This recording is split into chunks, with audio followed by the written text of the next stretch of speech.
Bom dia, meus amores. Tudo bom? Como vocês estão? Vamos lá. Vamos continuar o estudo do átomo. Na aula passada, nós falamos sobre as partículas atômicas, as partículas presentes no núcleo e a partícula presente na eletrosfera, o elétron. Hoje a gente vai falar mais especificamente da eletrosfera. Vamos começar a entender quais são os processos que podem ocorrer na eletrosfera e que envolvem os elétrons. Vamos lá então, galera.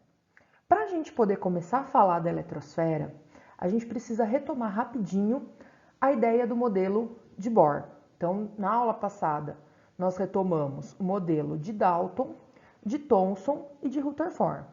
Vamos só falar rapidinho do modelo de Bohr para entender um pouquinho melhor a eletrosfera. Então, o modelo de Bohr de 1913, belezinha? Bohr propôs a existência de 7 camadas de energia no átomo. Então, isso é importante, galera. Quando a gente pensa no modelo de Rutherford, que é o modelo anterior, o modelo planetário, nós tínhamos o núcleo do átomo, onde eu tenho os prótons e os nêutrons, né? Partícula positiva, partícula neutra, a maior concentração da massa do átomo está ali no núcleo, e nós tínhamos a eletrosfera, onde eu tenho os elétrons se movimentando ao redor do núcleo. Essa era a ideia do Rutherford. O Bohr, ele só completou um pouquinho essa ideia do Rutherford. Tá? Inclusive, o Bohr era aluno do Rutherford. Então, como eles trabalhavam juntos, ele só deu uma complementada na ideia do Rutherford. Continuamos falando de átomo com núcleo e eletrosfera. Só que agora a gente vai falar da divisão da eletrosfera em camadas. Então, o Bohr, ele propôs a existência dessa divisão da eletrosfera em 7 camadas energéticas. Essa ideia do Bohr vai ajudar a galera a explicar a emissão da radiação, galera. Porque até esse determinado momento, os cientistas, os químicos e os físicos estavam estudando a radiação, mas eles ainda não tinham uma explicação atômica para a emissão de radiação. É um modelo de Bohr que é baseado na teoria quântica do Planck, do Einstein, que vai explicar essa emissão radioativa. Mas para a gente o que vai ser mais importante vai ser a eletrosfera, tá? As 7 camadas da eletrosfera. Então dá uma olhadinha aqui na figura. Nós temos o núcleo, aqui ó, bem pequenininho, tá? O Rutherford já falava da relação do tamanho do núcleo com a eletrosfera, que o núcleo ele é muito pequenininho em relação ao tamanho total da eletrosfera. Tá? Então, nós temos núcleo e temos em volta do núcleo toda essa região aqui, chamada de eletrosfera. E nós podemos observar que a nossa eletrosfera está dividida em 7 camadas, 7 circunferências concêntricas. Cada uma dessas camadas vai ter um determinado número de elétrons, de acordo com o nível energético desses elétrons, e vai ter a liberdade de movimentação dos elétrons entre essas camadas, beleza? A gente já pode observar que cada camada aqui, ó, leva uma letrinha. Essas letras aqui, que vão do K ao Q, são os nomes das camadas. Então, a gente chama as camadas por essas letras. Primeira camada é a camada K, segunda camada é a L, terceira é a M, e assim por diante, até a 7ª camada, que é a Q. Tá? Galera, não é à toa que a nossa tabela periódica tem 7 linhas. Porque vocês podem perguntar para mim, nossa, Bia, mas por que 7? Né? Da onde o Bohr tirou 7? O número da sorte do Bohr? Não, galera. É pensando nos elementos químicos conhecidos. Mais para frente a gente vai ver que o número de camadas que um átomo tem na eletrosfera tem a ver com a localização dele na tabela. Tá? Então, o átomo pode ter de 1 a 7 camadas. Depende do tamanho dele. Átomos menores, menos camadas. O maior átomo que nós temos conhecimento hoje, ele tem 7 camadas. Belezinha? Então vamos lá. Temos aqui, ó, as camadas do K ao Q. Quando a gente vai falar de camada, a gente utiliza as letras do alfabeto. Mas eu posso chamar também de níveis. E aí eu vou usar o número do 1 ao 7. Então, nível 1, nível 2, nível 3. A camada N é o quarto nível, ou nível 4. A camada Q é o nível 7. Então, eu posso chamar de camada ou de nível, tanto ufas. Se você chamar de camada, usa as letras para dar o nome. Se você chamar de nível, usa os números. Sussu? Outro conceito importante que a gente pode falar aqui já, que é a última camada da eletrosfera. Vai ser na última camada da eletrosfera que tudo vai acontecer. Quando a gente for falar de ligação química, transferência de elétrons, compartilhamento de elétrons, tudo isso vai estar acontecendo na última camada. Então, o estudo da química, ele é quase todo relacionado ao que acontece na última camada da eletrosfera, beleza? Então, ela é uma camada bastante importante.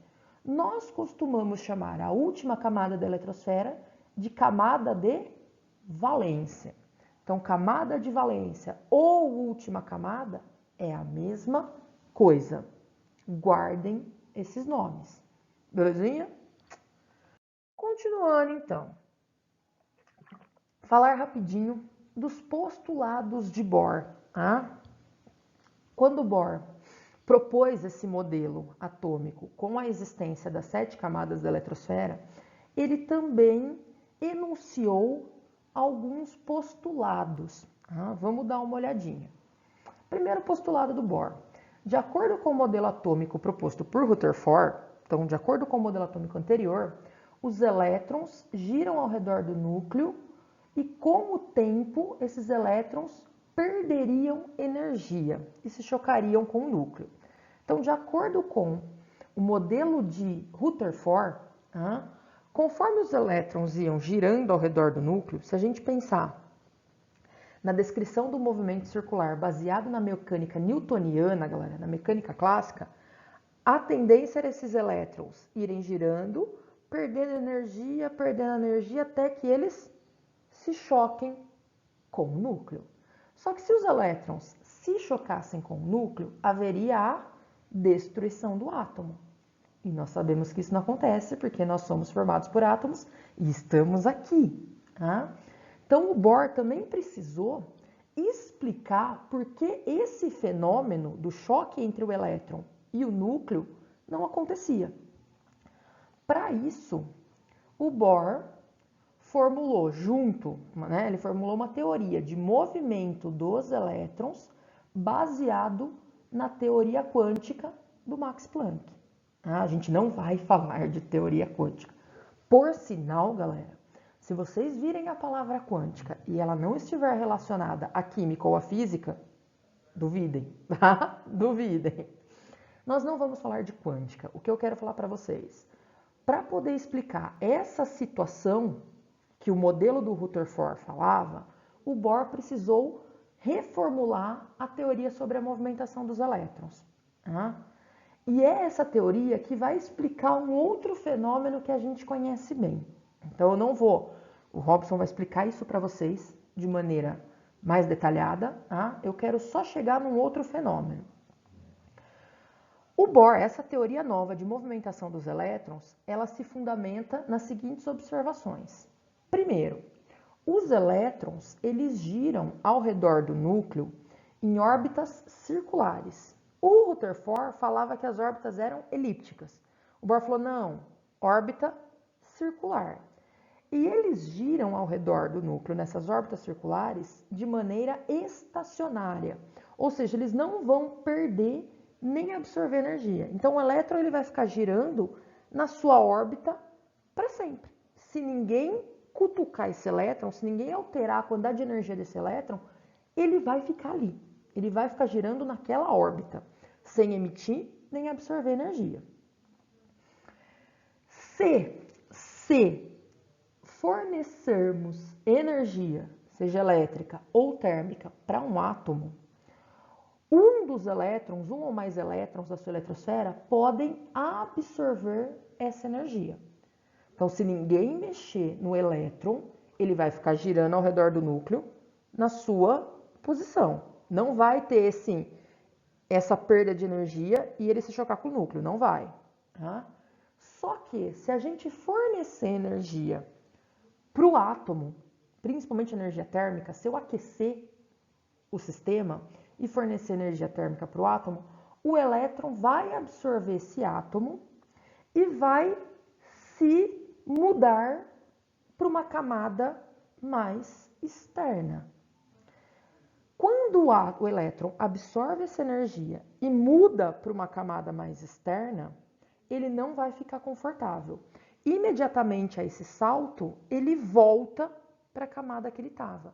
Quando ele volta, ele perde essa energia que foi absorvida na forma de luz. Esse fenômeno, galera, que eu vou falar ali no próximo slide de maneira mais detalhada, é chamado de salto de Bohr. E ele explica as diferentes cores dos fogos de artifício. Tá?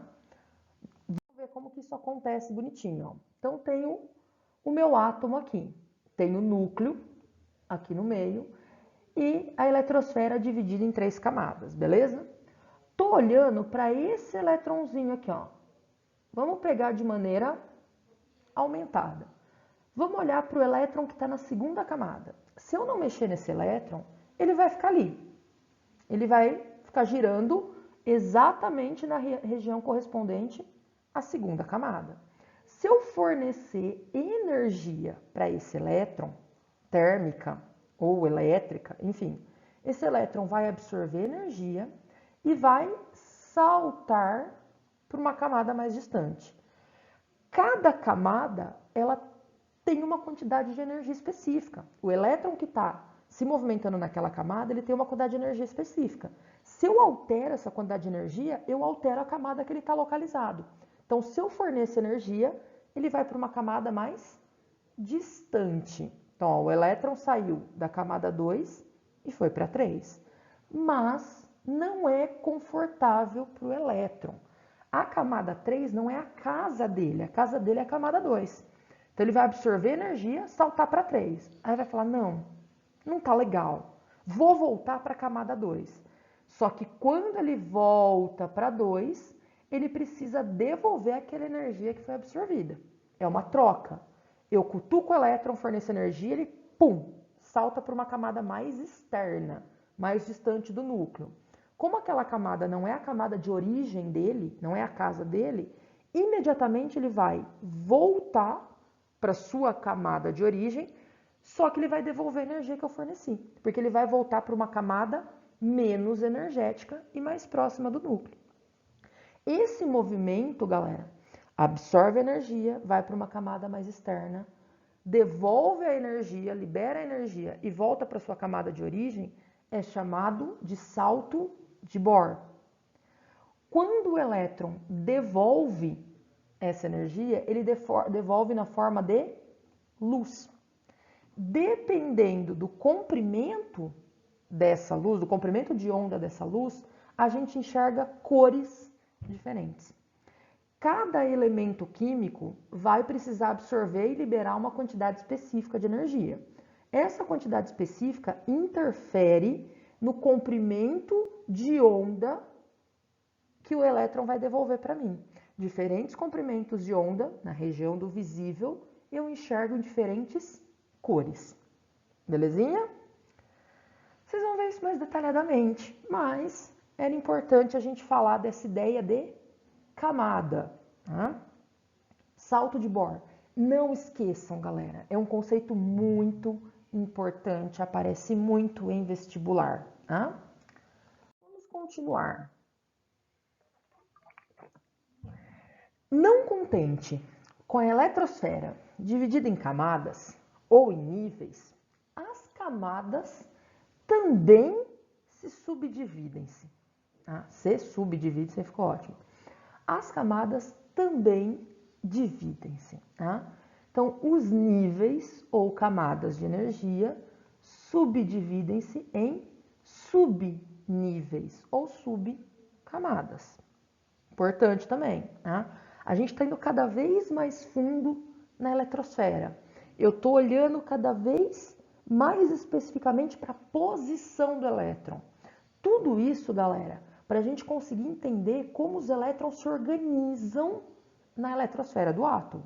Então, eu tenho a eletrosfera, aí eu tenho a eletrosfera dividida em camadas, e essas camadas divididas em subcamadas. É uma tentativa de explicar com mais precisão a localização de um elétron na eletrosfera. Níveis e camadas é a mesma coisa, a gente falou, subnível e subcamada é a mesma coisa. A gente costuma chamar muito mais de subnível, tá? A gente usa mais a palavra subnível. Vamos lá. As 7 camadas são divididas em subcamadas, ou 7 níveis são divididos em subníveis. Já adianto para vocês que nem todas as camadas vão se subdividir no mesmo número de subcamadas. Então, a gente vê, por exemplo, a camada K, que é a primeira, ela só tem uma subcamada. Então, o nível 1 só tem um subnível. O nível 2 vai ter 2 subníveis. O nível 3, 3 subníveis. Então, a gente vai ver que vai variar. Mas já adianto para vocês que nós vamos ter 4 subníveis. Então, dependendo da camada, elas podem ser divididas em até 4 subcamadas. Subnível S, onde eu vou encontrar se movimentando ali naquela região, equivalente ao subnível S, 2 elétrons. Subnível P, onde eu posso encontrar até 6 elétrons. O D, onde eu posso encontrar até 10. E o F, onde eu posso encontrar até 14 elétrons, beleza? Então, cada subnível, ele vai comportar uma quantidade máxima de elétrons. Subnível, galera, é uma região da eletrosfera. A camada é uma região maior, o nível, né? O subnível é uma região menor. Então, aqui, no subnível S, que é uma região da eletrosfera, eu posso encontrar no máximo 2 elétrons. Aquela região comporta no máximo 2 elétrons. Enquanto o subnível F é uma região um pouco maior, comporta no máximo 14 elétrons. Coloquei aqui para vocês, ó, camada N e camada O. A camada N, ela pode ser subdividida em 4 outras subcamadas ou subníveis. Então, a camada N tem subnível S, P, D e F. Aí, depois disso, eu abro a camada O. Beleza? Vamos olhar isso de uma maneira mais simples, galera. Por quê? Quando a gente for expressar toda essa relação, porque o intuito de tudo isso é eu entender o posicionamento do elétron na eletrosfera. É eu saber onde está cada elétron nessa região imensa chamada eletrosfera. Então, a gente vai usar de uma notação científica para expressar essa localização do elétron. Vamos falar um pouquinho dessa notação, que é o que a gente chama de configuração eletrônica. Para a gente começar a entender como que a gente vai expressar essa organização dos elétrons. Tá? Então, tem aqui, ó, N, X, E. O N, galera, vai representar para mim o nível de energia. Tudo isso vai ser para a gente localizar um elétron. O N vai representar o nível, ou a camada onde esse elétron está localizado. O X vai representar o subnível, ou a subcamada onde o elétron está localizado. E o E vai representar o número de elétrons que eu estou falando, né? O número de elétrons localizados nesse subnível, nessa camada. Exemplo, galera. Quando eu falo aqui, ó, 1s2, que isso significa? Significa que se eu for lá na primeira camada de um átomo, seja ele qual átomo for, tá? Se eu for lá na primeira camada de um átomo, na parte da eletrosfera mais próxima do núcleo, na camada 1, no nível 1, no subnível S, estou diminuindo, ó. Então peguei o átomo, eletrosfera grandona, olhei só para a camada 1. Agora, dentro da camada 1, eu vou olhar para o subnível S, que é uma região específica da camada 1. Então, na camada 1, no subnível S, eu vou encontrar 2 elétrons. Então, quando eu falo aqui, ó, 1s2, quando eu faço essa leitura, 1s2, eu estou dizendo que no subnível S da primeira camada eu tenho 2 elétrons. Beleza? Essa ideia, eu estou introduzindo essa notação, essa simbologia, para a gente chegar na distribuição eletrônica. Que a distribuição eletrônica ela vai falar para a gente como que é feita a organização dos elétrons na eletrosfera de um átomo de acordo com os seus níveis e subníveis energéticos. Aí a gente vai ver que cada átomo, dependendo da quantidade de elétrons que ele tem, vai ter uma configuração ou uma distribuição eletrônica diferente. Por enquanto, eu estou mostrando para vocês a notação que a gente vai usar para depois montar a distribuição eletrônica, beleza? Tranquilinho? Cenas dos próximos capítulos. Galera, só para... ficou cortadinho ali, mas não tem problema. Só para a gente pensar aqui, ó. Eu falei para vocês que as camadas são divididas em subcamadas, ou os níveis são divididos em subníveis, mas que nem toda camada é dividida nos 4 subníveis que a gente conhece. Então, olha aqui, ó, nível 1, ou primeiro nível, a camada K. Ela é uma camada, é uma região da eletrosfera que comporta no máximo 2 elétrons. É importante também a gente pensar nessa quantidade de elétrons que eu consigo organizar em cada camada da eletrosfera.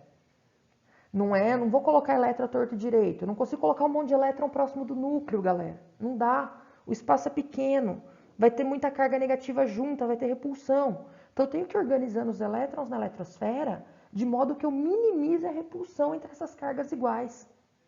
Por isso que a gente está falando todo esse processo. Então, cada camada, cada região da eletrosfera comporta um número máximo de elétrons. Da mesma forma que cada subnível comporta um número máximo de elétrons. Então, a primeira camada, ou nível 1, comporta no máximo 2 elétrons. E a camada 1, ela tem somente o subnível S. Ela se divide só no subnível S, que comporta 2 elétrons. Então, é o suficiente. Para que a primeira camada vai ter o subnível P, que comporta até 6 elétrons, se o S dá conta dos 2, que é o máximo que cabe na primeira camada.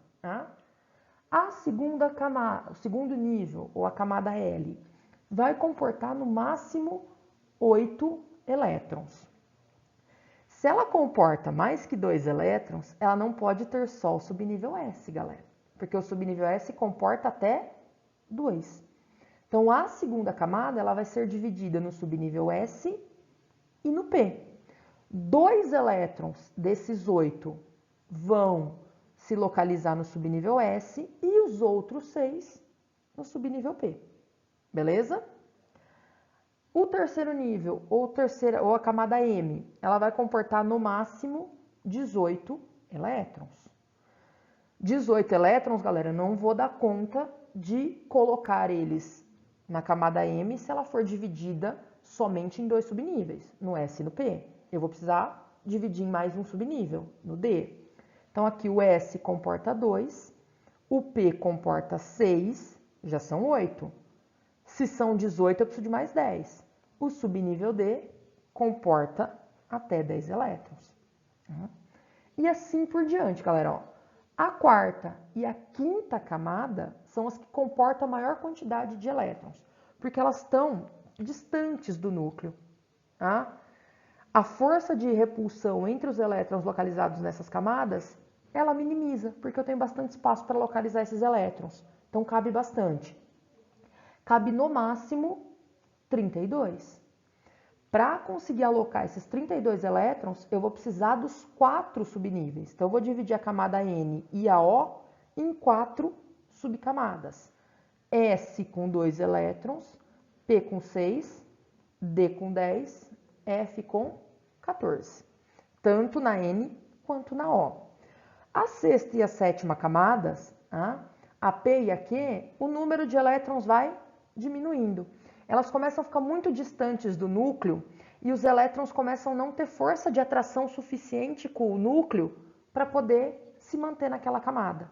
Então, por isso que são menos elétrons.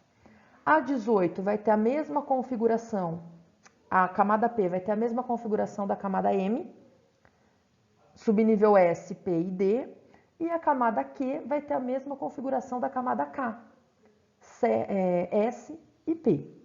Belezinha?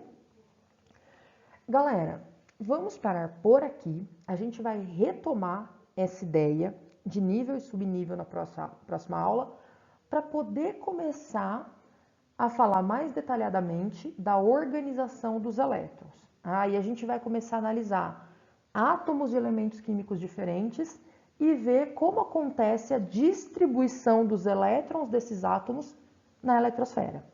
Beleza? Beijo, bom fim de semana e sejam felizes!